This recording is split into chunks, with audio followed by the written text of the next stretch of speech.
Tá, calma aí. Então tá, Tá, prontinho. então vamos lá.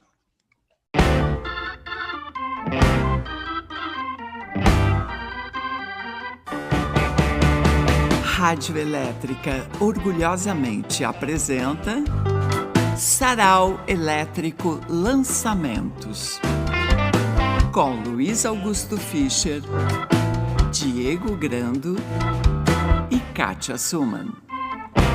Convidado especial, Daniel Galera. Super Canja, Tati Portela. Realização, Rádio Elétrica Corporation. Ok, então, olá, rádio ouvintes, bem-vindos. Está começando mais uma edição do nosso Sarau Elétrico. E, enfim, hoje a gente recebe aqui, com um grande prazer, o Daniel Galera, escritor, premiado, consagrado, todo premiado, todo bombado. Está na boca de ser um autor hollywoodiano, eu acho, com esse livro novo. Quem me dera. Vocês vão te comprar aquela tua segunda novela ali, os caras vão comprar e vão fazer um baita filme, cheio de Pois efeitos. Tem uma estão fazendo um trabalho aí já de tentar apresentar, né? Porque tem um potencial, né? Um gênero, um negócio que está se produzindo muito, né? Então vai saber, né? Vou falar também com os camaradas da Mel lá de Hollywood, lá, vou dar um... se tu tem umas conexões lá. Tu tem umas pontes. Vamos botar faz aqui, o meu filme. A capa do livro do Galera. mais modesto aqui. O Deus das Avencas, que é sensacional, 3 novelas incríveis. A mais hollywoodiana é a segunda, então é essa a tendência. Eu acho. E essa pintura aqui, hein, galera? Não dá para ver daqui, né? Tá dando para ver. Então, é uma pintora americana da Califórnia chamada Alison Shulnick. E eu conheci o trabalho dela pela internet, pelo Tumblr, blogs e tal. Eu um dia vi um quadro dela, isso faz, sei lá, 10, 12 anos. Vi um quadro dela, aí procurei um site, ela tinha um site, baixei, fiz uma pastinha lá com JPEGs de quadros dela, e desde então eu fico de olho, assim, eu boto umas hashtags do trabalho dela no Tumblr e tal. E aí, quando chegou a hora de pensar na capa, eu lembrei na hora dos quadros dessa mulher, né? Só que, enfim, não sabia qual é que era, né? Se ela ia estar disponível e tal. No fim, a editora foi atrás, achou a galeria dela e escolheram essa pintura que eu achei maravilhosa para ser capa do livro. E se eu entendi bem, ela cedeu até, acho que ela nem cobrou, assim, ela ficou... Então foi essas coisas que a gente às vezes pensa, seria bom se fosse, né? Mas não bota muita fé, enfim. E deu super certo. De certo, eles largaram aquela história, não sei se vocês conhecem a história do Érico Veríssimo, quando ele contratou aquela... Como é o nome daquela mulher? Uma inglesa que morava... Não, norte-americana que morava na China. Putz, esqueci o nome dela agora. A mulher foi prêmio Nobel. Enfim, estou me esquecendo o nome da mulher, assim, daqui a pouco eu me lembro. E aí, uma mulher super famosa, vendendo que nem água. Aí o Érico trabalhando aqui na Globo, escreveu uma carta para ela, dizendo: nós somos uma editora pequena aqui do Brasil, gostaríamos de publicar o seu livro. Ela deu os direitos para o Globo, não cobrou nenhum pila. Olha só. Essas coisas acontecem. Pearl Book, me lembrei o nome dela, aquela, sabe? Pérola Book, aquela, Pearl Book. Então, eu não conheço essa autora, não. Até vou ir atrás agora. Eu li esse livro dela, ele foi retraduzido faz pouco tempo agora, o clássico dela, cujo nome eu também estou esquecendo agora, mas é isso, ela viveu na China como filha de um pastor ou qualquer coisa assim, então ela aprendeu chinês de menina, e na geração dela, ela deve ter nascido bem no começo do século passado, era pouca gente aqui do Ocidente que tinha a fluência que ela tinha, né? E acabou então que ela escreveu romances muito impactantes, assim, enfim, depois eu dou uma catada que ela foi prêmio Nobel em algum momento. Mas realmente eu fiquei impressionado porque é aquela pintura assim super grossa, assim, né, com camadas expressivas de tinta, tu enxerga a sombra do relevo, né? Embora seja bem diferente o trabalho dela, nessa coisa da técnica, lembra um pouco do Iberê, né? Que fazia aquelas massas de tinta e vai meio escavando e acumulando, e o quadro tem essa sensação meio tridimensional, né? Eu gosto muito disso. Mas vou procurar aí, vou botar aqui, vou jogar aqui nas imagens. Se der, legal. E no caso dela, ela faz essa coisa um pouco monstruosa, né? Umas naturezas mortas meio, parecem meio, um pouco monstruosas, assim. E isso é o mais light, né? Essas naturezas mortas são a parte mais bonitinha, assim, dos quadros dela. Ela pinta animais e umas figuras, assim, que parecem uns palhaços. Enfim, difícil de descrever. Se vocês procurarem o nome dela e na internet aparecem as pinturas, assim, é muito legal.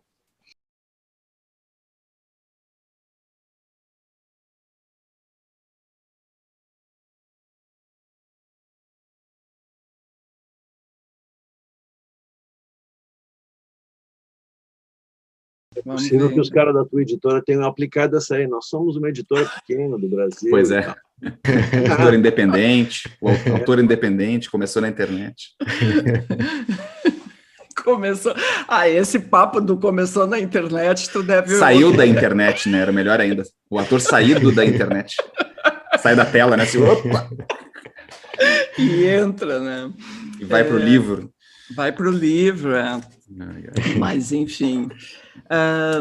bom, a gente resolveu... deixa eu dar aquele toquezinho antes, né? É meio chato, mas tem que falar, né? Meio que a gente tem que recolher o dízimo aqui toda semana, mas a gente pede uma contribuição para os rádio ouvintes e telespecs para poder manter a coisa rodando, pagar a canja. Aliás, hoje a canja luxuosa da Tati Portela.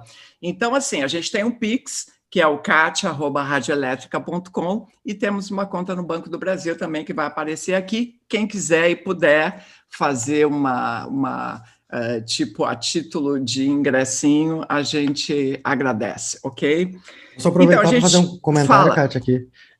O professor Fischer falou do não sei o que lá, do Ocidente, aí eu me lembrei do Ocidente, e não querendo dividir os esforços, né, assim, todo mundo pode fazer o esforço para dois lados, mas lembrar que está rolando já rolou na sexta-feira passada o primeiro dos eventos do SOS Ocidente lá, né, o Bar Ocidente, então, que hospeda o Sarau Elétrico desde 99, também está fazendo uma campanha para se manter, e para quem é amigo do Ocidente aí sabe como chegar nos caminhos aí eu não vou saber explicar agora, mas quem puder também acho que é legal, assim, porque a gente quer voltar para casa também, então todo mundo muito legal, e foi incrível, assim, na sexta-feira, assim, exatamente aquela variedade de pessoas e de artes, né, que o Ocidente abriga desde 1980, quando foi inaugurado. Então, assim, eu acho que o melhor jeito de chegar é pelo Instagram, @barocidente, ali vai ter o link. E na sexta-feira agora tem a segunda parte desse festival Socorro Ocidente, e aí nós participamos também, né, o Sarau como evento que está lá há 22 anos e a gente quer voltar, é isso. Bom, a ideia hoje, então, é falar de lançamentos, né? Eu fiquei pensando, o teatro, né, o cinema, as performances, tudo que dependia de público ao vivo, assim, foram extremamente prejudicados e a produção parou, inclusive. Eu vi que o mercado literário caiu, na verdade, né? Mas a atividade em si, ela é uma atividade que já é praticada por pessoas que praticam isolamento social, mas a ideia, assim, da nossa bolha, obviamente, é que as pessoas estão mais disponíveis para a leitura, mas eu não sei se isso é só na minha turma, né? Provavelmente sim, mas, enfim, muita coisa sendo lançada e muita coisa, muito material bom, né? Professor, quer começar aí? Começo, sim. Eu catei aqui a Pearl Book, o nome dela é Pearl Sidenstricker Book. Nasceu em 1892, ela me lembrava bem o nome. O pai dela era missionário presbiteriano. E é isso aí. E o nome do grande livro dela é A Boa Terra, que é o que deu para ela o Pulitzer, e aí depois, em seguida, ela ganhou o Nobel. É bem legal. Romanção realista, assim, daqueles. Eu vou ler um trechinho da primeira. Esse livro do Galera se compõe de 3 novelas. Está anunciado isso desde da contracapa e tal. E a primeira se chama O Deus das Avencas. Aliás, eu não sei por que é o Deus. Não tem nenhuma avenca aqui, né? Não me lembro agora. Tem a ver. Tem, aparece, é parte do cenário, assim, mas ela tem, casa, né? tem uma leve simbologia ali, a Venka, mas ela não, os holofotes não estão nela, assim, é fácil passar despercebido. E depois tem a outra novela chama Tóquio, que é uma distopia que acontece daqui a alguns anos e tal, e depois a terceira chama Bugônia, que é num futuro mais remoto e é mais desesperadora ainda. A segunda é bastante desesperadora, depois podemos falar delas aí também. Mas a primeira novela, Esse Deus das Avencas, é uma novela estilo Daniel Galera, assim, uma história muito aderida, digamos, ao presente, com muita virtude descritiva nas frases. Assim, é uma novela maravilhosa, assim, já estou aqui me rasgando um elogio, uma seda para o Daniel Galera. E realmente assim, um negócio cativante que tem como enredo a seguinte situação: tem um casal, um cara e uma guria, e ela está a ponto de parir. E eles estão se preparando para esse momento do nascimento do filho, e esse momento coincide com uma eleição que todos nós aqui vivemos e que resultou neste horror brasileiro atual. A última eleição para presidente. Então, tu tem, assim, simplificando grosseiramente, tem uma espera daqueles dois que estão ali no ponto de chegada dessa corrida do nascimento do filho, e tu tem a espera pela eleição, mas, por outro lado, contando com o leitor que sabe o que aconteceu daquela eleição, né? Então, é muito, muito bem tramado, assim, a força dos fatos vai nos arrastando, mas o que nos leva para dentro mesmo é o drama desses dois, né? Só que tem esse ruído de fundo, assim, que é a eleição, e que no momento final, que não vou contar aqui, enfim, ele volta à tona assim, com força. Eu vou ler um trechinho, tem muitos trechos bacanas, eu hoje estava repassando aqui para selecionar, e aí eu vou ler um trecho aqui que é bem secundário, digamos, como enredo, mas ele mostra algumas virtudes narrativas do Galera. Estão em casa e ela começa a ter contrações, e aí o cara não sabe bem o que fazer, enfim, como qualquer marido de mulher, né, companheiro de mulher que está por parir, não sabe o que fazer, não tem a menor ideia do que está acontecendo ali, e o cara começa, então, ele fez uma tabela Excel, eu acho, né, para ir acompanhando o ritmo das contrações. Então vem esse trecho. 3 horas depois, Manuela tenta ligar de novo para o obstetra. Todo mundo já teve filho, sabe o que é esse momento, né? Que tu não sabe se é agora ou não é. Lucas, que é o cara, né, analisa a planilha das contrações com sanha de jornalista investigativo, procurando um padrão ou código secreto que lhes diga o que fazer. As barras e linhas dos gráficos não revelam tendências, a estatística é inútil para iluminar o caminho. Toda orientação prévia que tiveram acesso falava em contrações que cresceriam de intensidade e frequência. Havia a promessa de uma constância. As de Manuela vêm desordenadas, com intervalos variando entre 2 e 10 minutos, de fracas a martirizantes, sem padrão discernível. Ela já tomou 2 banhos quentes sentada na bola de pilates. A bolsa não rompeu, não há sangue, muco, nada. Agora ela está com o celular no ouvido, sentada no sofá de olhos fechados, com a expressão de quem atravessa o pântano do atendimento telefônico de uma grande empresa em busca de uma voz humana. Essa passagem que eu sublinhei, né? Sabe que ela está assim, no charco daquela, passa para um, passa para outro, convalescendo no vale entre 2 picos de dor, respirando de modo quase imperceptível, vibrando uma energia transcendente. A essa altura, o apartamento sem internet já ocupa uma dimensão isolada no tempo e no espaço. É uma cabana remota impregnada. Sem internet, eles resolveram cortar a internet para poder se fixar mais no nascimento. É uma cabana remota impregnada do hálito e do suor de 2 humanos desgarrados do rebanho. Se ainda não abriram uma fresta na janela nem ligaram a televisão, é porque confiavam na execução de um algoritmo que, a essa altura, já deveria ter alcançado determinados resultados, e interferir em seu funcionamento ainda não parece prudente. Aos poucos, porém, a ingenuidade de toda e qualquer expectativa prévia começa a ficar nítida para eles. Estão em território selvagem e imprevisível. Esse é um trechinho, então, bem do começo da novela, O Deus das Avencas. Muito bom. Bom, obrigado, Luiz. Tá, galera, vai lá, então, tua vez. O que tu vai ler? Separou um trecho também? Então, eu não sei se é esperam que eu leia também um trecho do próprio livro? Como é que é? Tu lê o que tu quiser. A gente espera que tu te divirta e curta com a gente. Então eu vou ler... Eu separei um trecho do meu livro para ler, mas para não seguir a leitura do Luiz, eu vou pegar um outro, né? Porque eu tenho 2 outros aqui. E a ideia era de leituras recentes, né? Livros publicados esse ano ou ano passado, né? Isso. E quando eu comecei a tentar lembrar as coisas que eu li, primeiro que foi difícil lembrar, não sei, a minha cabeça desde a pandemia está num estado assim que eu faço as coisas, mas a memória não acompanha, uma coisa muito estranha, assim.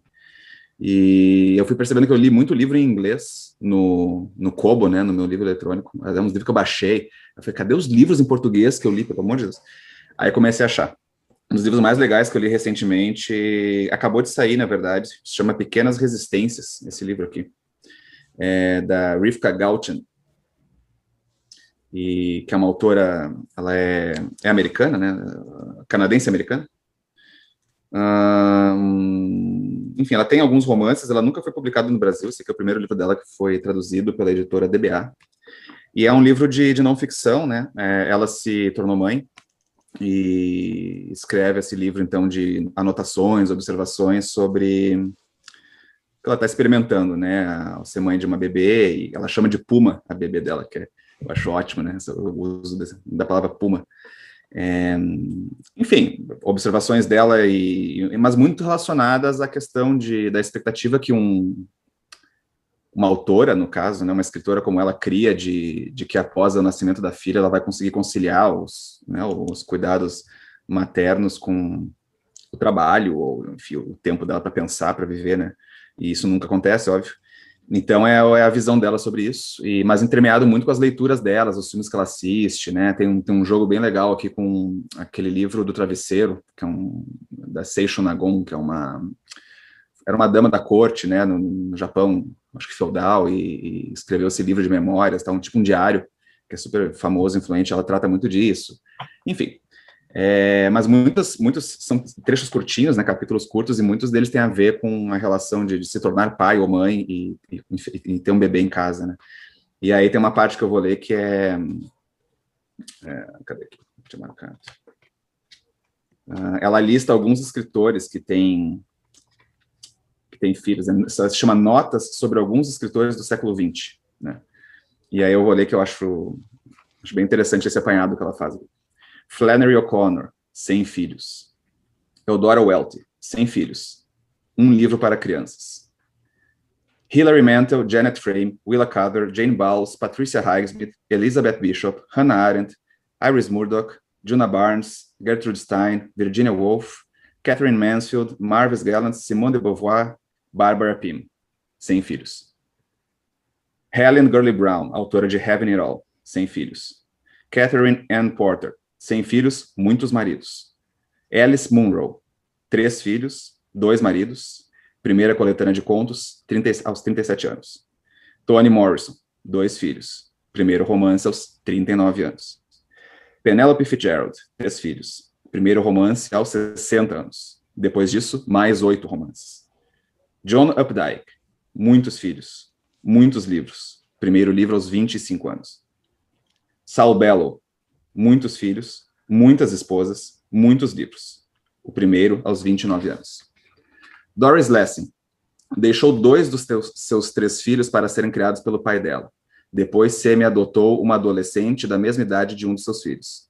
Ela disse, e teve de lidar repetidas vezes com perguntas relacionadas a isso, que não havia, abre aspas, nada mais chato para uma mulher inteligente do que passar infinitas quantidades de tempo com uma criança pequena, fecha aspas. Muitos livros. Muriel Spark, um filho nascido na Rodésia do Sul durante seu casamento com Sidney Oswald Park, que sofria de transtorno maníaco-depressivo. Ela se mudou para Londres sozinha, abandonando o marido. Seu filho pequeno, também abandonado, acabou aos cuidados de vendedores de fruta na estrada, antes de, por fim, se mudar para a Escócia para morar com os avós maternos. O filho, mais tarde, foi deserdado por ela, que ficou chateada, dizem, porque ele saiu por aí reclamando que a mãe não admitia que era judia, entre outras coisas. Muitos livros. Rebecca West teve um filho com H.G. Wells, com quem não era casada. Tentou convencer a criança de que ela era sua tia e não sua mãe, sem dúvida para o seu próprio bem. Em 1955, o filho escreveu um romance clef chamado Heritage, sobre um filho de pais mundialmente conhecidos. A mãe não aparece bem no livro. Por 29 anos, West impediu com sucesso a publicação. Em 1984, quando o romance foi finalmente lançado, o filho, com 69 anos, escreveu uma introdução para a obra que condenou ainda mais sua mãe. No mesmo ano, o filho publicou uma biografia elogiosa do pai ausente. Shirley Jackson, 4 filhos. E J.G. Ballard. Ficou viúvo com 3 filhos pequenos. Bebia todos os dias, era muito produtivo e chamou as filhas, na sua autobiografia homônima, de milagres da vida.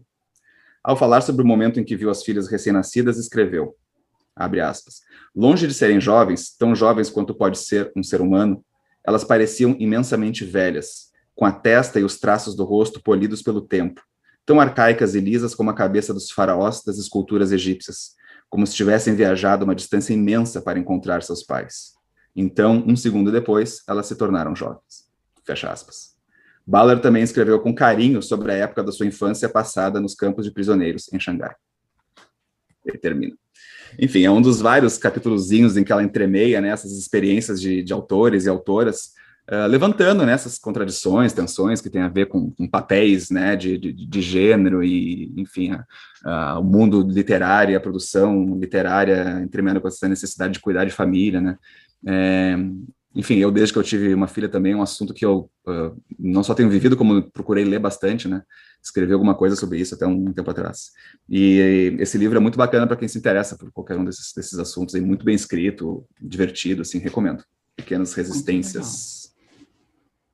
Muito legal. Tu escreveu sobre ser pai de uma menina, é isso? Sobre paternidade? Escreveu aonde? Não, eu escrevi eu tenho uma newsletter pessoal. Tá. Que é no Tiny Letter, aquela plataforma. Eu acho que, para quem quiser ver, é tinyletter.com/Daniel Galera, provavelmente. Tá. E aí, eu mandei um texto que não era só sobre isso, era vários assuntos, né? Mas entrava bastante nesse tema do...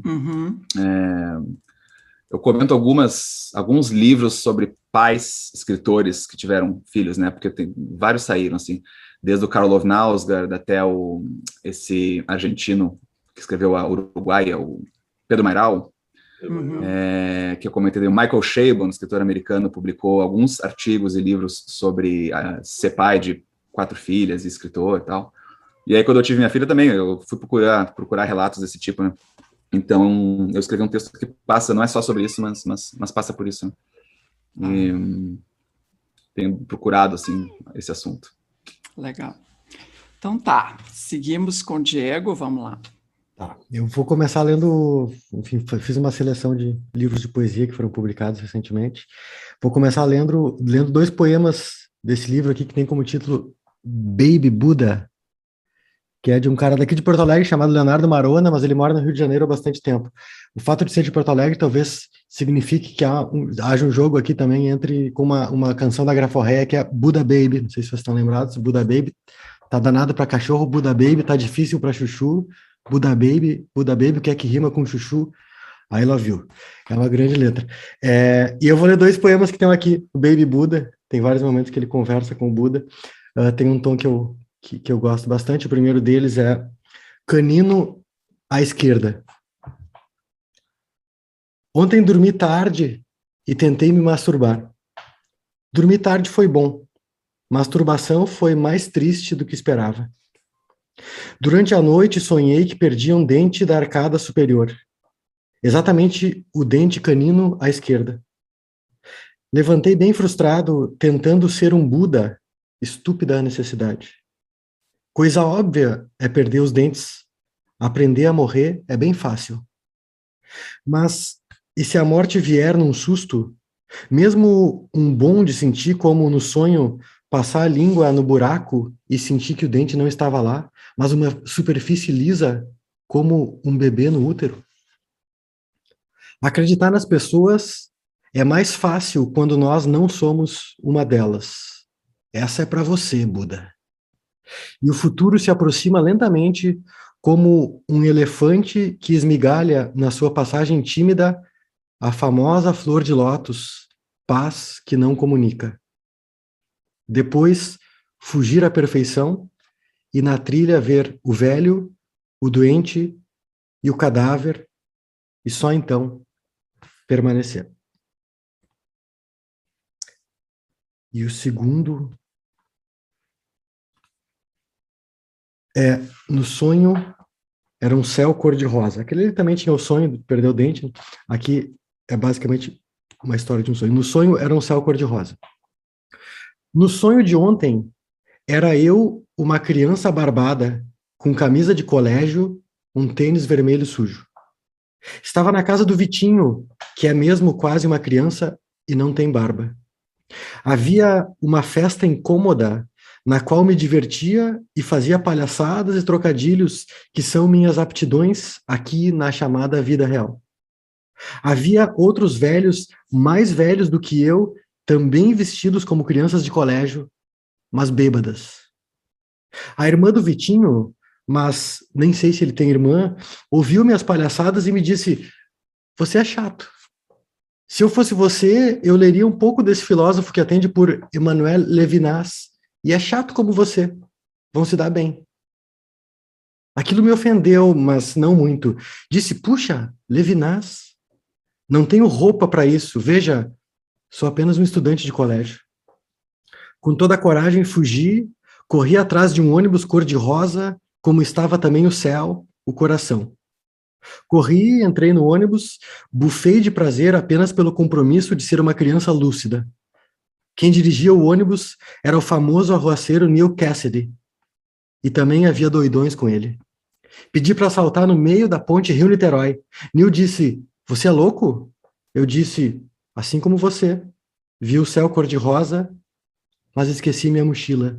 E agora quero estudar para entender o Levinas. Agora que tenho coração. Esse é o Leonardo Marona aqui no Baby Buda. Muito legal. Tá, eu vou ler então aqui agora um livro que eu já li aqui, mas eu vou ler um outro trecho, que é o Guerra do Paraguai, o livro do José Francisco Botelho e da Laura Ferraza de Lima.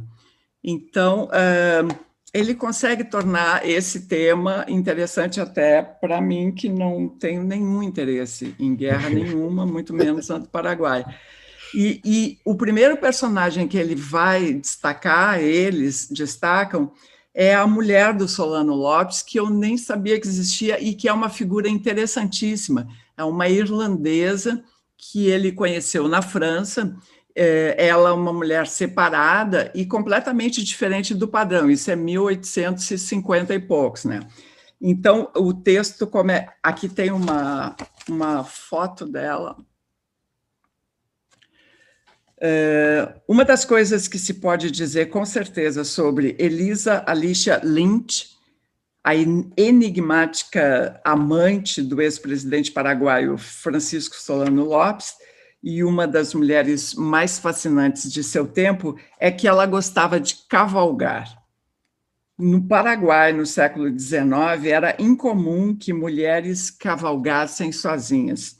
E quando, de fato, o faziam, o costume recomendava que a eventual amazona usasse um selim feminino, projetado para que as pernas ficassem juntas, comportadamente voltadas para o mesmo lado da montaria. Porra, puta que pariu, tem que cavalgar de ladinho. De ladinho, assim. De ladinho, tá. Elisa, contudo, montava em uma cela comum, com as pernas abertas, uma de cada lado. A visão daquela mulher famosamente exuberante, cujo fascínio e beleza eram celebrados até por seus inimigos, causava escândalo entre as mentes mais sisudas de Assunção. Consta que as senhoras da alta sociedade evitavam cruzar com ela. Já as mulheres das classes menos abastadas detinham-se para apreciar o inusitado espetáculo. A vida dela foi toda cheia de mistérios e reviravoltas, e ela era odiada e amada, ela nunca foi realmente elevada, entre aspas, à condição de mulher oficial, né, do Solano Lopes, mas tem alguns outros detalhes aqui que eu acho interessantíssimos, eu dou uma pulada aqui, tipo assim, a maioria das pessoas no Paraguai eram, obviamente, analfabetos, século XIX. Apenas os homens estudavam, como era de praxe no mundo inteiro, né? E então aprender a ler e escrever era uma prerrogativa masculina. E as mulheres, então, mesmo entre as classes abastadas, eram analfabetas. Então, nessa época, a Assunção tinha 20 mil habitantes e deve ter parecido uma aldeia grande aos olhos de Elisa, que, para espanto de todos, às vezes saía com roupas lá parisiense e tal, né, que ela viveu muito tempo em Paris. Ao que parece, Madame Lynch era a mulher mais culta e instruída em todo o país naquele período, admirada e mesmo reverenciada entre as camadas mais pobres da população feminina, mas alvo, como eu já falei aqui, da repulsa da alta sociedade, inclusive da própria sogra. Ela gostava de beber champanhe e ela popularizou a bebida no país, assim como um vinho e o conhaque. Mandou vir de Paris um dos primeiros pianos a serem usados no Paraguai.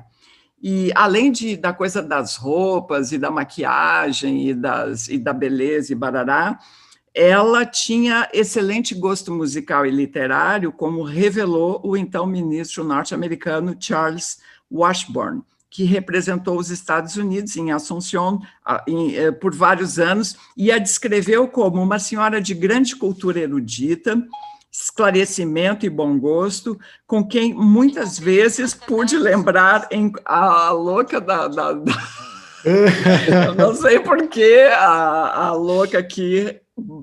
Bom, tá, peraí. Tá, já estou fechando, já estou lendo demais. Mas, enfim, uma mulher com quem ele gostava de conversar sobre os clássicos da língua inglesa, né? Ela que era irlandesa, morou na França e aprendeu espanhol com o próprio Solano. Tá, chega. Esse é o livro, então, Guerra do Paraguai, do José Francisco Botelho e Laura Ferraz de Lima. Excelente livro. Tá, foi meio longuinho. Chico Botelho, o famoso Chico Botelho. Tá, Kátia, a gente quer saber qual era a resposta agora do teu telefone aí. Tava rolando uma consulta automática no Google.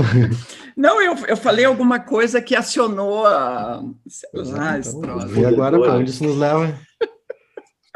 Ai, podia ter apagado tudo, assim, né? Aqueles comandos. Até parece, eu nem uso esse troço, eu não sei o que aconteceu.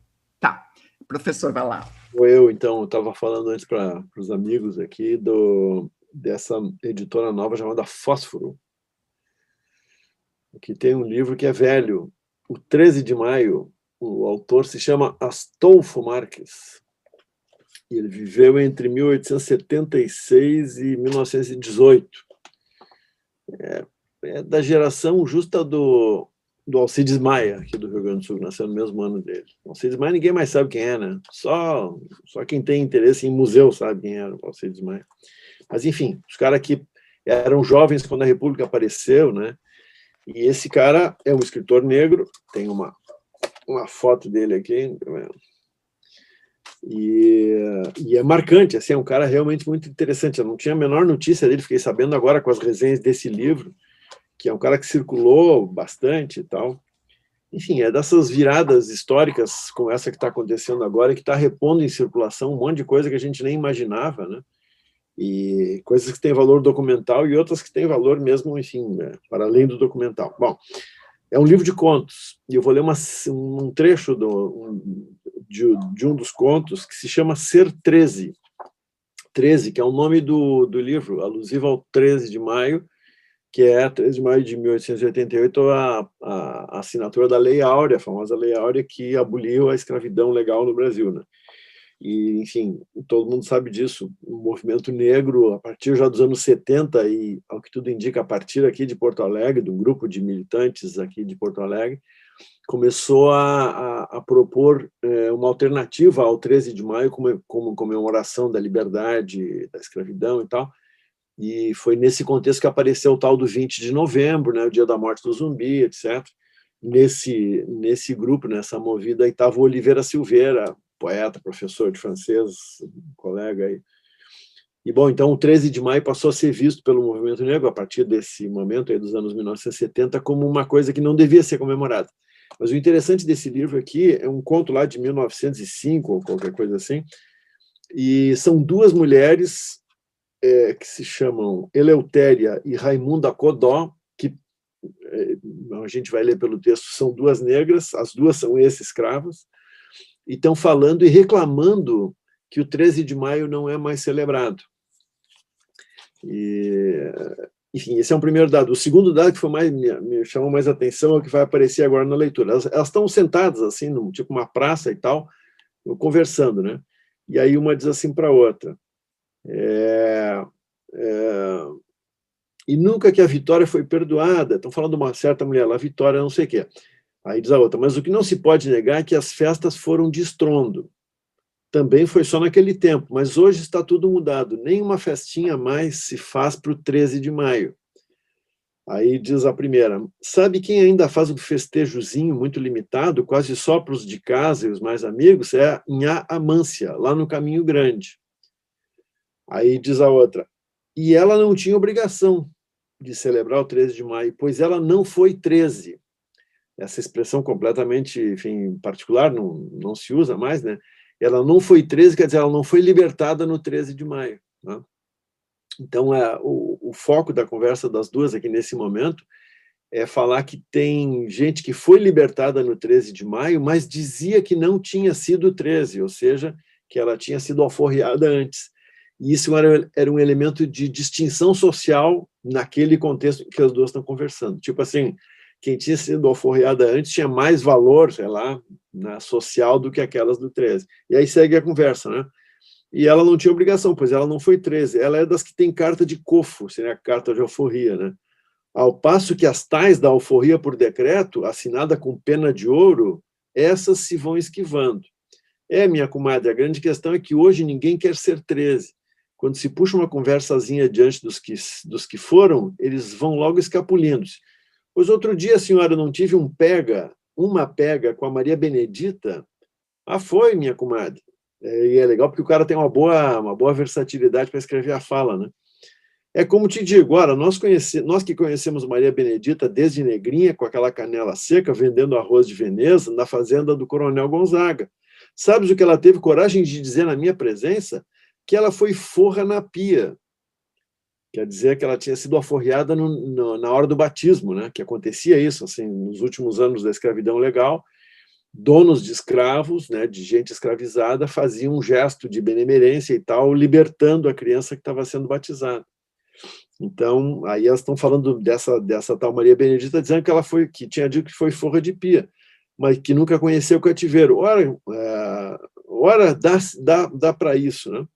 Aí diz, muito bem arranjado esse negócio. Olha, a Maria Benedita, ela que deu uma folga nisso, e que faça por menos. Aí diz a outra, mas também eu desanquei a negra, que ela ainda me fiou o restando. E ela agora há de andar na certa comigo, trastejando, eu estou-lhe no piso, querendo dizer assim, eu estou como é que se diz hoje em dia? Estou no bico dela, né? Uma coisa assim. Enfim, aí segue a conversa. Eu só me lembrei de registrar essa leitura que eu fiz agora também esses dias, porque é um livro, enfim, é desses livros documentais que tem uma certa transcendência, assim, e, enfim, tem um prefácio do Paulo Lins aqui que exagera, dizendo que ele tem uma dicção machadiana. Não tem, não, absolutamente não tem. Mas é um cara muito interessante, e é isso, né? Quando a gente começa a ler essas coisas que estão nos bastidores da história da literatura, a gente vê mais do que estava vendo, né? Então é um valor. É isso. E é organizado num doutorado desse cara chamado Matheus Gatto, que fez a edição, tem notas e tal. Belo livro. Legal. Então tá, galera, vai lá. Olá. Vou ler o do Deus das Avencas agora. Legal. Permissão de todos. Então, o livro tem, como o Luiz apresentou lá, tem 3 novelas, né? A primeira daquela que ele leu é uma novela que se passa em 2018, E a segunda se passa mais ou menos ali em 2040, 2050, uma ficção científica situada em São Paulo, mas com uma parte da história se passando em Tóquio também. E tem a terceira novela, que se chama Bugônia, está num futuro não especificado, mas que a gente entende que é mais adiante, né? Essa tem poucas referências, poucos sinais de geografia, de lugar, assim, né? Embora dê para intuir certas coisas. Mas é um texto um pouco mais difícil de situar, né? E se passa numa comunidade de pessoas, tem mais ou menos 50 pessoas que vivem, acharam ali um modo de viver num planeta que foi devastado, em que quase todo mundo morreu por causa de doença, de poluição, de guerra, eles acharam um cantinho lá no alto de um morro onde eles vivem com uma certa simbiose com os animais e com a natureza, né? Encontraram um equilíbrio ali. E a protagonista é essa menina, uma adolescente chamada Chama, e aí eles têm uma história com as abelhas e tal. Mas uma outra coisa que está acontecendo enquanto eles contam histórias deles tem uma ameaça, assim, tem um grupo de pessoas que circunda a região onde eles vivem, chamado os Carvoeiros, que aí eu vou ler o capítulo em que a Chama fala para o leitor o que ela sabe sobre essa caravana dos Carvoeiros, que acabam tendo um papel um pouco mais por fim também. E vamos lá. O que Chama sabe sobre a caravana dos Carvoeiros é que ela se formou porque existe um homem chamado Esquilo que acredita que sua missão é matar os humanos que ainda restam na Terra. Alfredo acha que o nome desse homem, na verdade, é Ésquilo, que era um escritor muito antigo, e talvez ele tenha razão, porque o animal esquilo não existe nessa parte do planeta, e seria estranho mesmo alguém escolher esse nome. Mastão disse que as imagens de esquilos eram comuns antigamente, e que ele já encontrou num buraco que cavava uma sacola de plástico muito velha que tinha um desenho de um esquilo. Então vai saber de onde veridicamente vem o nome desse homem que lidera a caravana. Muito boa, né? Uma sacolinha do Zafari, né? Então, né, é onde vamos chegar, do jeito que eles estão em Porto Alegre, a gente não vira uma esquina sem topar com o empreendimento do Zafari, não aguento mais, daqui a pouco vai ser isso. Até nas sacolas do mundo pós-apocalíptico, a gente vai ter que ver o esquilo. A caravana dos Carvoeiros, ela é assim conhecida porque os seguidores do esquilo abriram as entradas para as velhas minas de carvão que existiam nas terras mais baixas, a 3 ou 4 dias de caminhada aqui do topo, em regiões onde Chama jamais esteve nem pretende estar. Alfredo tem registrados em seus cadernos relatos em que muitas pessoas foram morar nessas minas depois que o calor insuportável e a peste do sangue vieram. O Esquilo, diz a versão mais contada, era um menino que cresceu nas minas e começou a pregar que o humano era uma peste pior que as bactérias e que seria melhor que fosse exterminado até não sobrar nenhum. As pessoas que concordaram com ele foram capazes de abrir passagens muito fundas dentro das minas, tão profundas que conseguiram extrair mais carvão de onde supostamente ele havia acabado. Dia e noite eles entravam e saíam dos buracos com os olhos muito brancos, no meio da pele suja de preto, bêbados de uma coisa chamada charrua, feita de frutinhas de butiá, gasolina vencida e água. Hoje o esquilo percorre a terra em cima de um enorme caminhão de carga, feito para carregar carvão, uma máquina que já era muito velha e estragada antes mesmo do calor e da peste, e que dizem ser parecida com um elefante de ferrugem deslizando sobre pneus da altura de 3 humanos adultos. Os seguidores do esquilo puxam o caminhão pelas velhas estradas de chão batido e de asfalto, agarrados a feixes de cordas emaranhadas que lembram, de acordo com o que viu Kenny, os complicados jogos de cama de gato que as crianças fazem com as mãos e barbante. Quando surge pelo caminho uma ladeira muito inclinada, eles ligam o motor do caminhão com um forno de carvão que os mais antigos usavam para fazer o aço. Kenny não sabe explicar bem como eles fazem isso funcionar, mas o ronco faz todos os animais perderem a direção e de uma chaminé no caminhão sai uma coluna de fumaça muito grossa e muito preta, que sobe no ar azul e lilás em volutas espiraladas que depois se espalham como um sangue preto se diluindo nas nuvens. Assim a caravana consegue puxar o caminhão nas subidas difíceis e ele até anda sozinho por curtas distâncias. Quando chega ao alto da elevação, eles apagam o fogo do motor e deixam o caminhão descer desabalado do outro lado, enquanto o esquilo e os carvoeiros gritam e assoviam como se o milho tivesse voltado a crescer no campo. Homens e mulheres raspam o cabelo dos lados da cabeça, mas deixam crescer o cabelo de cima. As mulheres também puxam o caminhão e matam humanos, e elas não podem ter filhos. Podem, mas são proibidas. Eles não deixam viver nenhum nascido. Chama-se pergunta se os carvoeiros vão se matar todos uns aos outros, caso um dia consigam tirar a vida do último humano da Terra, que não faz parte da caravana, ou se não vão resistir à tentação de começar tudo de novo, achando que com eles, talvez, a humanidade funcione melhor. Chama se pergunta também como a caravana não diminui de tamanho até desaparecer por causa da peste do sangue. Talvez, ela pensa, muitas pessoas que o Esquilo e seus seguidores encontram pelo caminho acabam decidindo fazer parte da caravana, repondo os que foram perdidos para a doença. Quando ela falou isso para o Alfredo, ele disse que se tratava de uma ironia, uma palavra que ela guardou, embora não tenha entendido muito bem seu significado, mas parecia dizer que os carvoeiros eram muito burros. E aí segue, eu estou na metade do capítulo, vou parar por aqui, mas tem essa turminha aí. Legal, muito bom. O lugar se chama Topo mesmo, né? Os nomes são todos assim...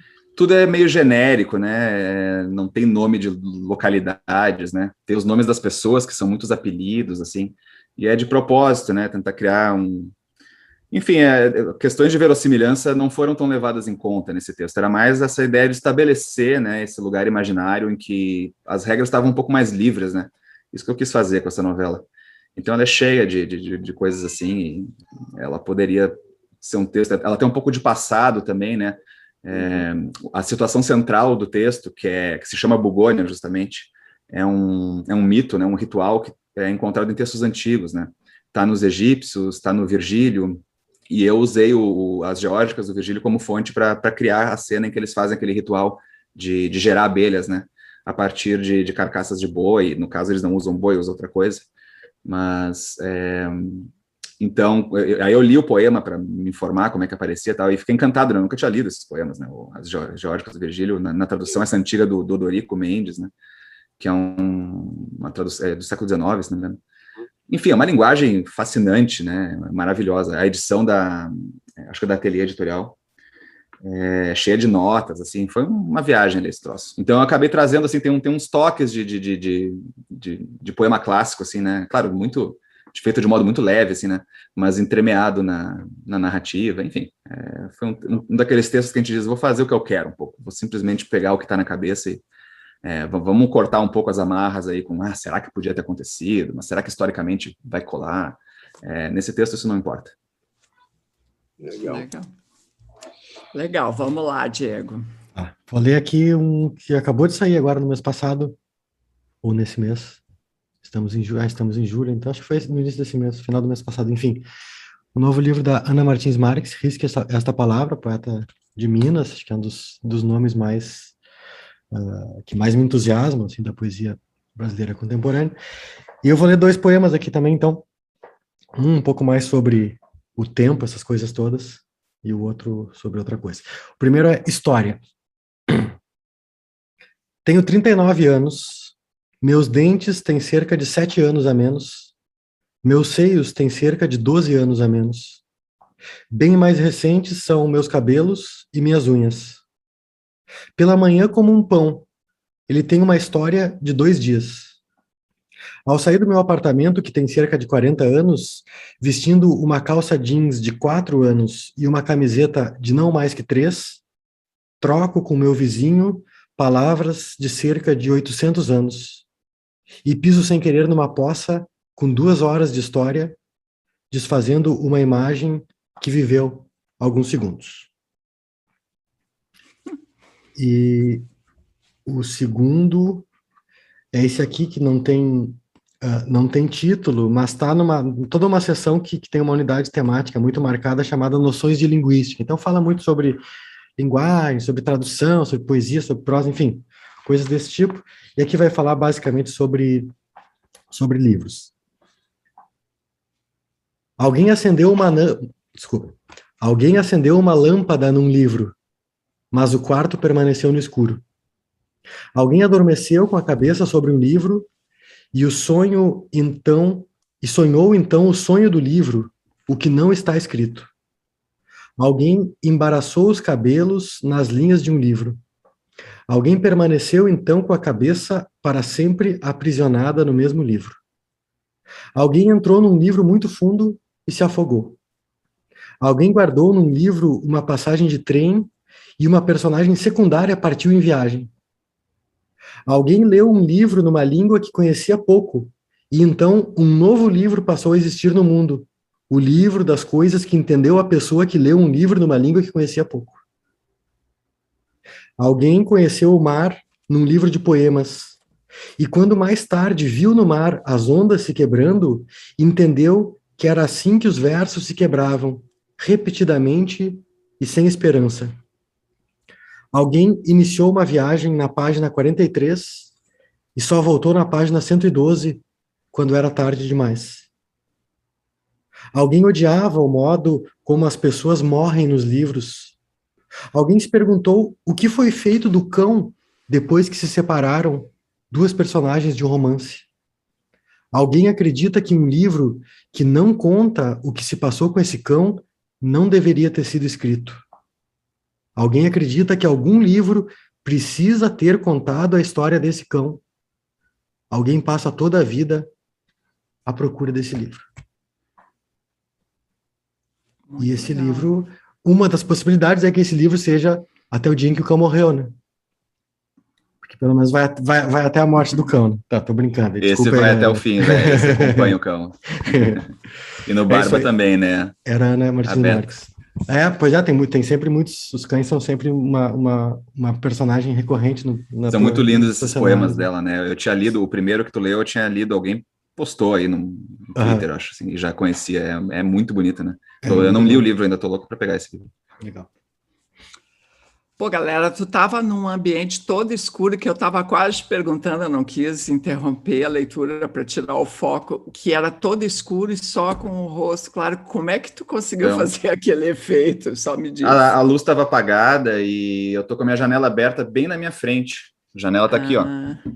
E essa hora, até às 5 horas, ainda tem um crepúsculo aqui, né, que estava me iluminando, mas o quarto estava escuro. E eu sabia que isso não ia durar, né? Aí eu sabia que ia, porque, enfim, eu já andei fazendo outros vídeos, eu sei que não dura.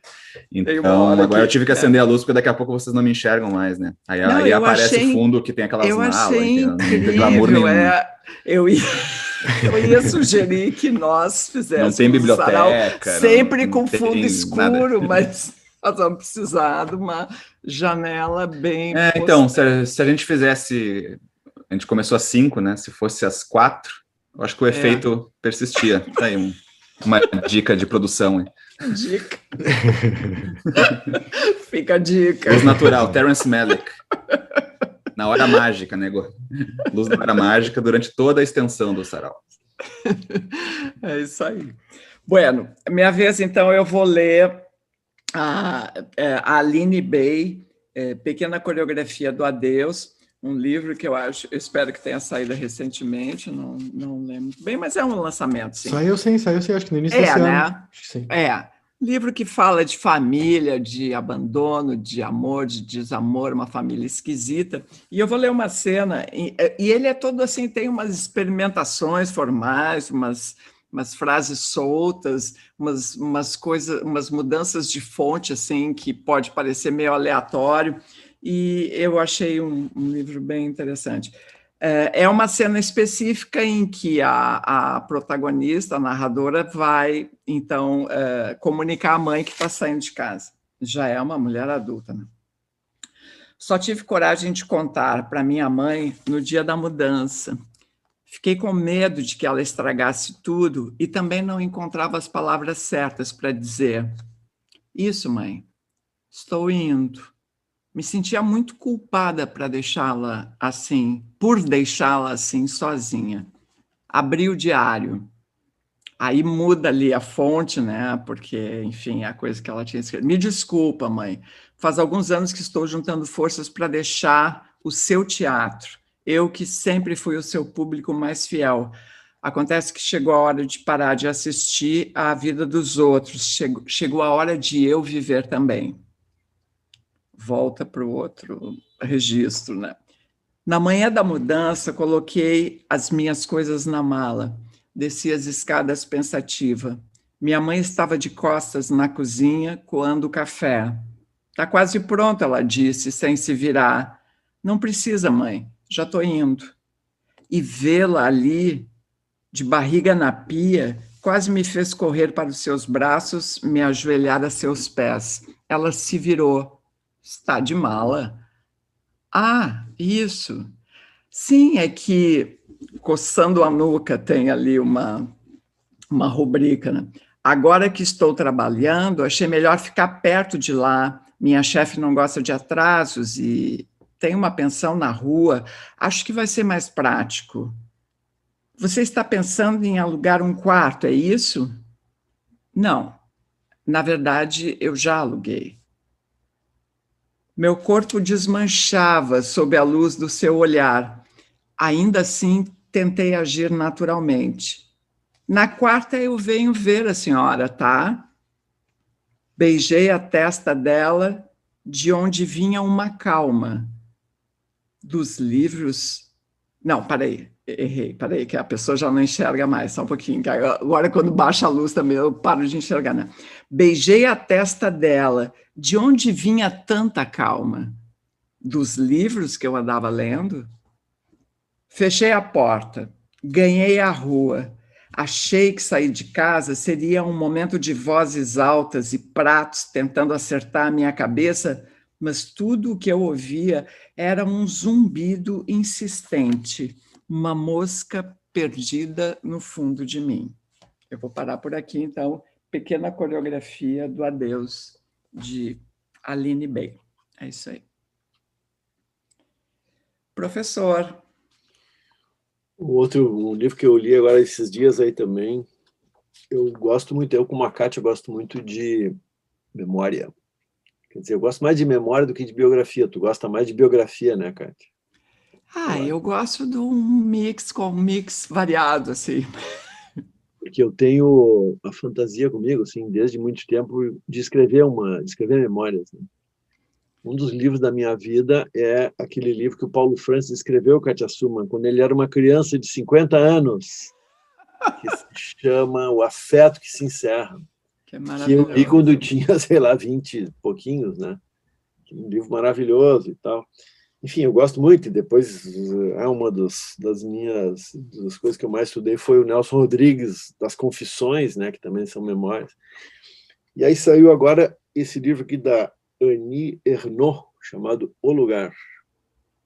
Já tinha saído um romance dela aqui, mas eu não li. A minha cônjuge leu, a companheira Júlia leu, disse que gostou, mas eu não li ainda. Ela vende bem na França, então é uma pessoa bem conhecida. E aqui o ponto é o seguinte, ela é neta de um cara que era analfabeto, lá da Normandia, lá do norte da França, trabalhador rural, e o pai foi operário e depois conseguiu ser dono de um bar, junto com a mãe dela, e ela finalmente fez faculdade, fez o curso de letras e virou professora e escritora. Então, esse livro aqui é quando o pai dela morre, e o foco dela é mostrar o abismo entre ela e a geração do pai, né? Quer dizer, que é um abismo, enfim, intelectual, mas é também social, estético e tudo, né? Tipo, ela foi morar em Paris, aí ela voltava lá para a cidadezinha e, porra, estava o pai com aquele bar num arrabalde de uma cidade pequena. Enfim, esse monte de elementos que estão aí. Então, eu vou ler um trechinho só disso aqui. Na verdade, o livro não é tão bom quanto ele podia ser, assim, mas ele tem uma força muito bacana, né? Então, ela fica lembrando de cenas do pai, não é uma coisa contínua, assim, ela lembra de detalhes, falas dele, gestos e tal, né? Então, aqui é um caso de, assim, o medo de estar deslocado, de passar vergonha, do pai dela, né? Do pai dela se sentindo, assim, quando ele entrava num ambiente já um pouquinho mais elaborado, ele ficava... Um dia meu pai entrou por engano em uma cabine de primeira classe com um bilhete de segunda, num trem, né? O controlador de bilhetes o obrigou a pagar a diferença. Outra lembrança de uma situação embaraçosa. No cartório, antes de assinar, ele deveria escrever aprovado, mas não entendeu o que era, então escreveu aprovar. Ficou constrangido. Na volta para casa, falou obsessivamente sobre o engano, a marca da indignidade. Nos filmes cômicos dessa época, era comum haver protagonistas ingênuos, gente do campo que fazia tudo errado na cidade ou em ambientes sociais mais sofisticados. Todo mundo chorava de tanto rir das besteiras que eles diziam e dos disparates que faziam, que no fundo representavam as gafes que nós temíamos cometer. Nós, ela também, como interiorana. Uma vez li que a personagem Becassine, de uma história em quadrinhos, quando era aprendiz, tinha de bordar um pássaro em um babador, e nos outros, idem. Era uma instrução que tinha nela. Tinha que escrever um pássaro num babador e nos outros idem. Ou seja, nos outros ela tinha que também fazer pássaros, né? Só que ela leu a instrução e ela bordou em ponto bourdon a palavra idem em todos os babadores. Não tenho certeza de que eu não bordaria idem também. Quando estava na frente de pessoas que ele considerava importantes, ele ficava acanhado e tímido, nunca perguntava nada. Em suma, comportava-se com inteligência, que consistia em perceber nossa inferioridade e combatê-la, encontrando meios de escondê-la o melhor que podia. Ficou uma tarde inteira nos perguntando o que a diretora quisera dizer com: para representar esse papel, sua filha terá de usar um traje esporte fino. Vergonha por ignorar aquilo que necessariamente nós saberíamos se não fôssemos quem nós éramos, ou seja, inferiores. É isso, assim, sabe, esse clima do pequeno ressentimento social, né? É isso que ela flagra muito no cara. É muito, muito sensível este ponto aí. Annie Ernaux. Não, Ernaux. Certo. Tá, galera, tua vez. Bueno, tinha duas coisas, deixa eu ver. Eu vou ler uma e só indicar outra, eu acho. Eu vou ler um trecho de um livro recente também, da Natércia Pontes, um romance curtinho chamado Os Tais Caquinhos, saiu pela Companhia das Letras. E, enfim, é a história... essa menina que cresce nos anos 90 em Fortaleza, com a família dela, que é uma família bem peculiar. Ela tem uma irmã, mas o personagem mais forte, mais estranho é o pai, né? Que é um cara um pouco acumulador, assim, com um comportamento super estranho, que ensina para as filhas que ter fome é legal e tal. É tudo muito insólito, assim, peculiar. Mas o que eu gostei muito nesse livro, e talvez escolhi o trecho para ressaltar, eu tenho me interessado muito, tem me agradado bastante encontrar ficção e também não ficção que consegue trazer os objetos, né, o mundo inanimado e também outras criaturas não humanas, né, cachorros para começar, mas todo outro tipo, né, para dentro das páginas, sendo descritos de um modo que tenta elaborar, né, de uma maneira um pouco mais sofisticada a existência desses objetos ou criaturas, ou eventualmente o ponto de vista delas, tal. Isso é uma coisa que eu intuitivamente tenho já há um tempo procurado no que eu leio, né, e para mim parece que a Natércia é espetacular o jeito que ela consegue trazer objetos para dentro da narrativa, descrever esses objetos, dar significado para eles, né, tanto objetos quanto animais, enfim, baratas, tem muitos insetos na história, né, e eu vou ler um pedacinho pequeno, que são capítulos curtinhos, que está no começo do livro, chamado A Visita, que trata da aparição de um gafanhoto, para talvez dar uma ideia do que eu gosto, assim, do que me encantou em particular na escrita dela. Se chama A Visita, esse capítulozinho. Numa tarde quente, um gafanhoto escapou do pôster colado na parede do quarto. Ele tinha o abdômen carnudo e era enorme, do tamanho de uma galinha. Exibia um verde claro reluzente e os olhos eram opacos e inexpressivos, como se usasse óculos escuros. Sua carcaça se dividia em compartimentos azeitados e sua cabeça lembrava um elmo verde. Da boca eclipsada pelo rosto obtuso, de camelo, pendiam duas garras dentadas. As antenas compridas e rugosas tremiam sutilmente, e essa era a única evidência de que estava vivo. Suas patas serrilhadas, com espinhos grossos nas pontas, se dividiam em 6. As 4 dianteiras, mais curtas, e as 2 traseiras, enormes, robustas. As coxas, longas e rechonchudas, iam dar em joelhos que lembravam polias arrojadas. Todo o corpo de cartucho, em forma de linguiça, era coberto por uma delicada camada de pelos finíssimos. As asas, encolhidas e rendilhadas como um brocado, uma cota de malha, permaneciam imóveis. Ele estava mesmo vivo? Na porta, eu permanecia estática como o gafanhoto, como as formigas, como as falésias do Dalí.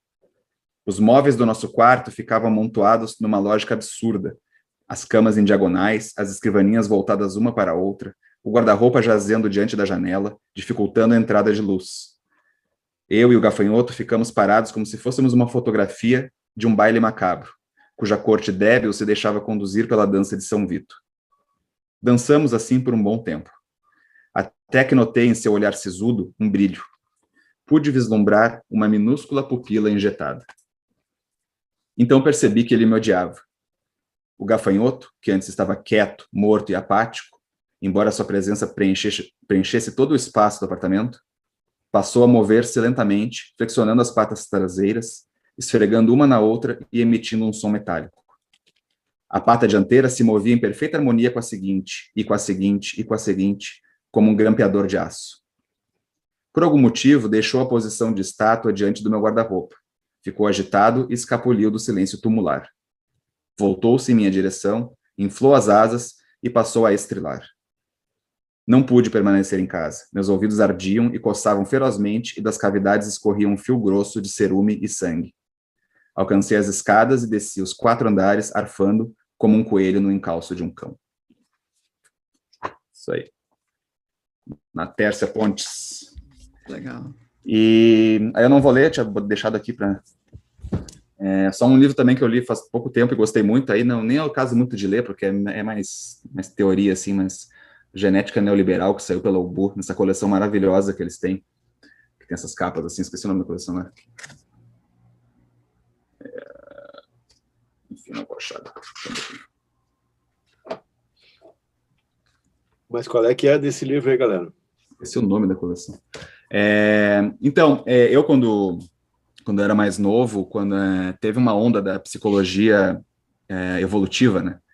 Steven Pinker, tinha um cara chamado Robert Wright que escreveu um livro chamado Animal Moral, que foi super, repercutiu muito, isso anos 90 ainda, né? Início de 2000, 90. Mas, enfim, é toda a derivação da tese do gene egoísta, né? De que todo o comportamento humano, na verdade, ele é nada mais, né? Essa que é a questão, nada mais do que fruto da evolução dos nossos antepassados no Paleolítico, né? Enfim, tenta justificar todo tipo de comportamento humano com base desse determinismo genético, né? E essa autora, Susan McKinnon, ela faz uma crítica contundente desse pensamento, porque é uma coisa super influente, né? Tu encontra isso na economia, na política, nas novas tecnologias que são desenvolvidas, né? Essa ideia de que nós somos nossos genes, que para tudo que a gente faz tem um gene que é responsável e tal. Ela demole isso, e a principal arma dela é a antropologia, né? Ela é antropóloga. Então, o trabalho dela consiste em mostrar como esse suposto rigor científico, né, dessa psicologia evolucionista, na verdade, tem um viés tremendo, né, um viés de cultura, principalmente estadunidense, um viés de gênero, vários vieses, né, e ela mostra isso pegando as pesquisas e mostrando coisas que esses autores deixaram de observar para chegar a essas conclusões fáceis, às vezes equivocadas, né, de que nós somos, né, homem e mulher é assim assado, porque lá os nossos antepassados, 10, 20 mil anos atrás, caçadores-coletores, e ela mostra que a experiência humana é muito mais rica, muito mais diversa que isso, que embora os genes existem, tem seu papel, né, em quem a gente tem cultura, tem tradição, tem acaso, tem muitas coisas influindo em como as pessoas são e agem, né. Eu achei muito legal essa leitura, inclusive porque essa rejeição desse tipo de ideia é uma coisa que eu vinha intuitivamente, por leituras diversas, acumulando já há algum tempo, né?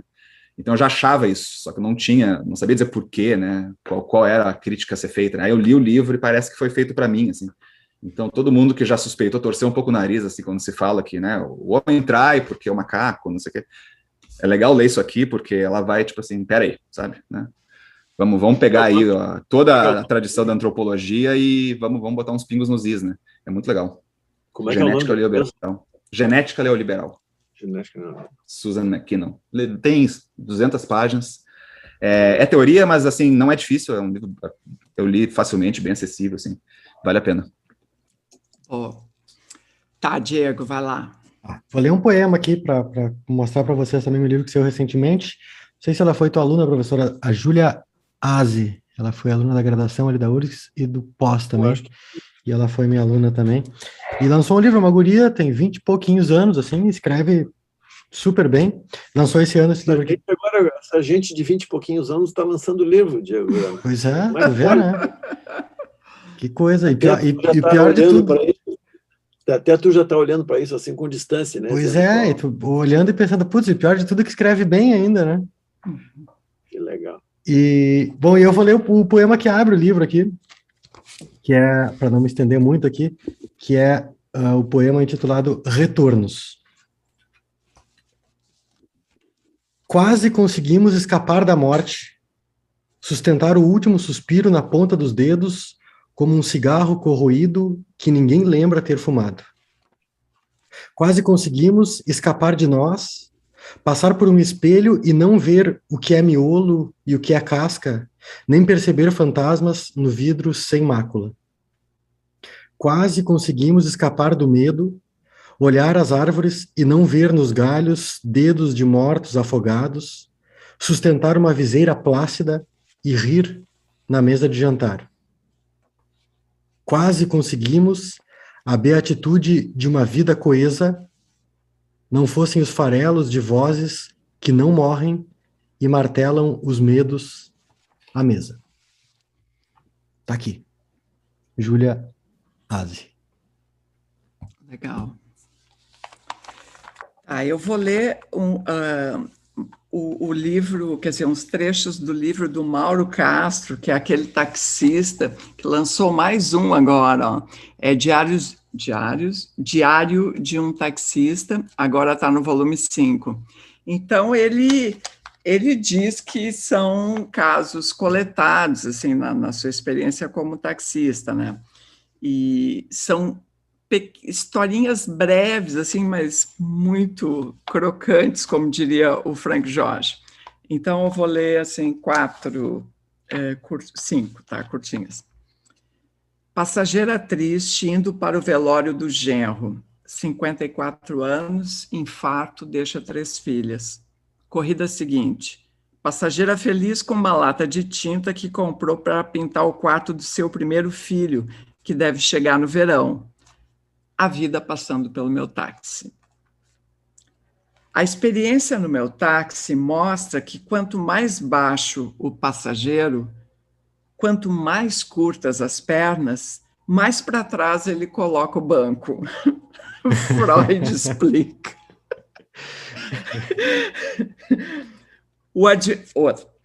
O advogado dá o destino da corrida, abre sua pasta e, tranquilamente, enquanto fala da sua compulsão por corridas de cavalo, vai montando o seu cigarro. Até chegarmos no tribunal, ele já fechou e guardou seu baseado para mais tarde. De gorjeta, deixou-me uma barbada para o segundo páreo. Mais uma. Primeira corrida do dia. Um casal saindo a pé de um motelzinho de 5ª categoria. Ela, Ivete Sangalo, mulherão, roupa de couro e tatuagens. Ele, Dani De Vito, baixinho, gordo, careca e fantasiado de gaúcho. Bota bombacha e lenço no pescoço. Destino, acampamento Farroupilha. A discussão no táxi era se ela teria ou não atenção, se ela teria ou não colocado a camisinha no gaúcho. Ele alegava que estava escuro, que estava bêbado, que ela o tinha drogado. A mulher, com os fones verdes nos ouvidos, apenas achava graça. O filho, caso venha a nascer, deve ser uma mistura de mulher-gato com pinguim. Tá, e a última é... Foi uma longa corrida até Belém Velho. O passageiro estava indo visitar seu pai, com quem havia brigado, que não via há 8 anos. Era aniversário do velho, um bom motivo para a reconciliação. Soube que o pai estava à beira da morte, era agora ou nunca. Contou que tinham brigado por causa de um porco que ele deixara fugir, uma discussão besta, mas o velho tinha o gênio do cão e ele tinha herdado esse mesmo pavio curto, eram muito parecidos, enfim, 8 anos sem se ver. Chegando lá, o homem pediu que eu esperasse. Caso estivesse tudo bem, voltaria para me pagar, caso contrário, retornaria comigo. Pouco tempo depois, o passageiro voltou sorrindo em direção ao meu táxi. Já fui conferindo o valor no taxímetro. Ele embarcou e pediu que retornássemos. O velho está realmente mal, mas continua o mesmo. Não esqueceu o maldito porco. Fez um gesto obsceno, me mandando a merda, e virou para o lado como quem anseia pela morte. Eu achei ótimo isso. Tá aqui, então, Táxi Tramas. É maravilhoso isso aí, Kátia. Ele é demais, né? É maravilhoso. E todos os textos são curtinhos, assim, ou é só uma sessão que tu leu? Todos são curtinhos. Tem uns um pouquinho mais longos, mas, em geral, são curtinhos, né? E separados, assim, né? Tem uma... E é o 5º volume disso? É o 5º volume disso. Então, ele Isso costuma dizer... Ele é aqui, né, de Porto Alegre, ele diz assim, olha aqui, ó, não sei se dá para ver a foto, já foi no sarau, dá para dar um close aí? Além de já ter vindo no sarau, ele já foi até, como é que se diz, roteirizado e documentarizado, né? Serializado numa TV qualquer, não sei qual delas. É uma série, né? Ele... Aliás, não foi muito boa, né? Mas, enfim... Mas é muito legal. É muito legal. É o nosso Tolstói, é impressionante. É muito patos, é maravilhoso. É maravilhoso. 5º volume, então, do Mauro Castro. Chamar ele de novo, né, Kátia Assunção? Vamos chamar ele de novo, para fazer aqui. Não, eu vou ficar de olho, me escapou até agora, mas... mas vou atrás desses livros aí. Não, e ele, olha só, ele desenha bem também, não sei se dá para ver. Bom autógrafo. Ele toca piano. Ele toca piano. E ele faz fotos incríveis. Ele fazia uma série no Instagram com fotos todas feitas de dentro do táxi, assim, com o retrovisor. Não, o cara é um talento, né? Isso que ele diz aí, como é que é? Esse escritor explora um taxista? Não. Esse taxista sustenta um escritor. É uma figura. Tá, era isso, então. Alguma coisa que vocês queiram falar? Agora, daqui por diante, só Hollywood, né? Então... Daqui por diante, tu ficou no mudo, professor. Eu estou no mudo? Não, não está, não. Rolou, eu escutei. Fala. Estou vivo. Falou. Não, eu disse que daqui por diante, Hollywood. Professor... Não, vocês estão... Sim, a gente está ouvindo, Kátia. É o teu fone, deve ser. Aqui estou ouvindo.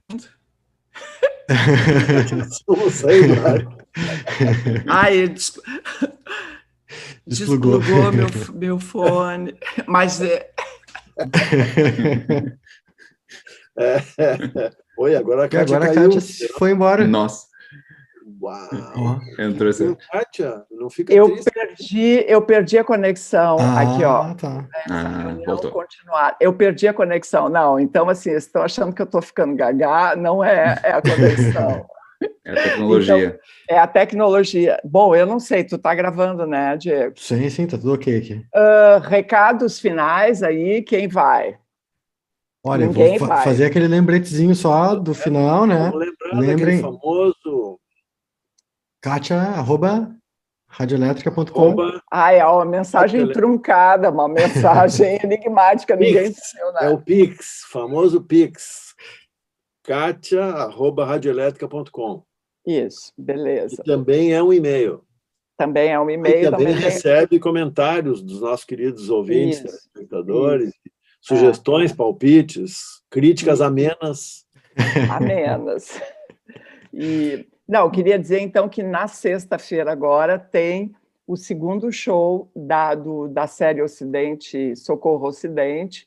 Então, entrem lá no perfil no Instagram, vou botar aqui do Ocidente, para saber como participar, porque é muito bacana, vale muito a pena, e ajudar esse bar, então, que nos acolhe há 22 anos.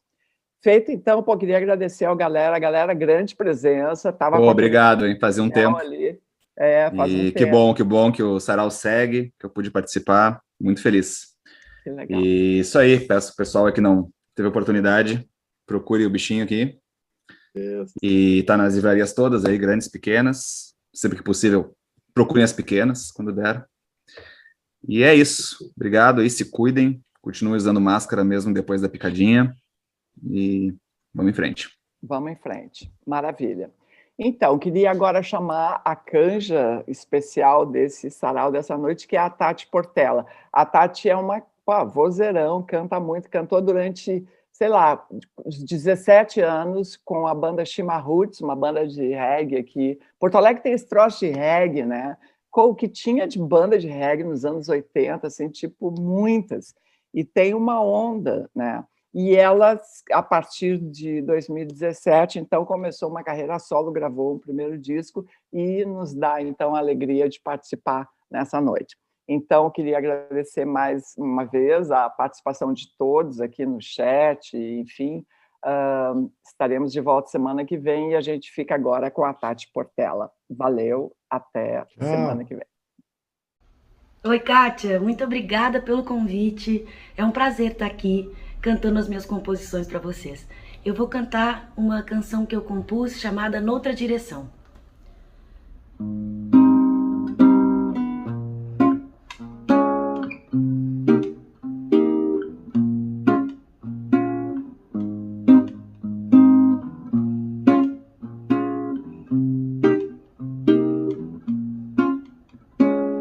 Se minha voz disser que não se perdeu, navegar no azul do meu céu, encontrar a lua ao anoitecer, desvendar estrelas, eu sigo.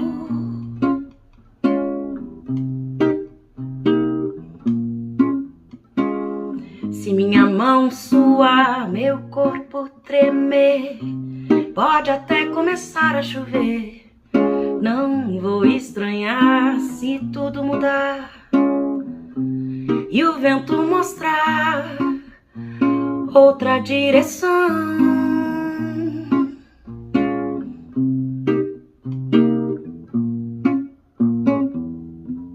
Eu já encontrei minha paz, não temo mais a solidão, e não há nada melhor que se encontrar onde não tem explicação.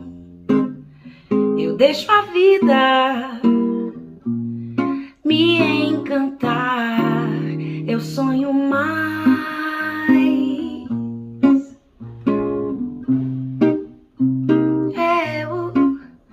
eu sigo atrás.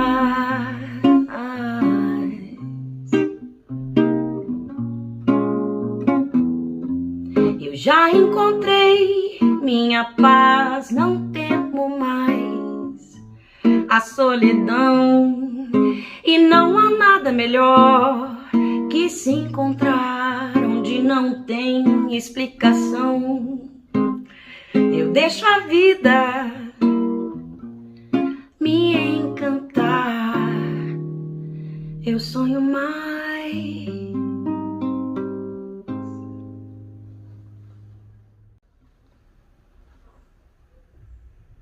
Quando a luz do palco se apagar e todo mundo ri, quando o palhaço quer chorar e a máscara cair, não tenha medo de aceitar. Se a lágrima sair, ela veio mesmo pra lavar. Caminho que se traça feito um mar de solidão, quando se está só em meio à multidão. Deixa que a vida dá um jeito, sempre há tempo de mudar nossos defeitos. Deixa que a vida dá um jeito, sempre há tempo de mudar nossos defeitos, que se aprende na lição. Força de um furacão, o porquê desta canção que vem de dentro, vem de dentro, que vem de dentro, que vem de dentro. Quando a luz do palco se apagar e todo mundo ri, quando o palhaço quer chorar e a máscara cair, não tenha medo de aceitar. Se a lágrima sair, ela veio mesmo pra lavar. Caminho que se traça feito mar de solidão, quando se está só em meio à multidão. Deixa que a vida dá um jeito. Sempre é tempo de mudar nossos defeitos. Deixa que a vida dá um jeito. Sempre há tempo de mudar nossos defeitos, que se aprende na lição, força de um furacão, o porquê desta canção que vem de dentro.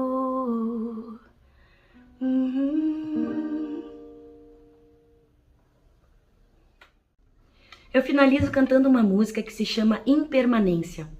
E não tem como não lembrar do meu grande amigo Luiz Wagner, guitarreiro, que carrego no peito as suas músicas e as suas palavras sábias. Uma vez ele me falou: Tati, para que serve o velho? Para ser raiz do novo. E eu levo isso para a vida. Que venham muitas novidades, muitos escritores, muitos cantores novos, atores, muita arte. Mas que a gente nunca esqueça as nossas raízes. Pelo amor de Deus, será que você ainda não entendeu?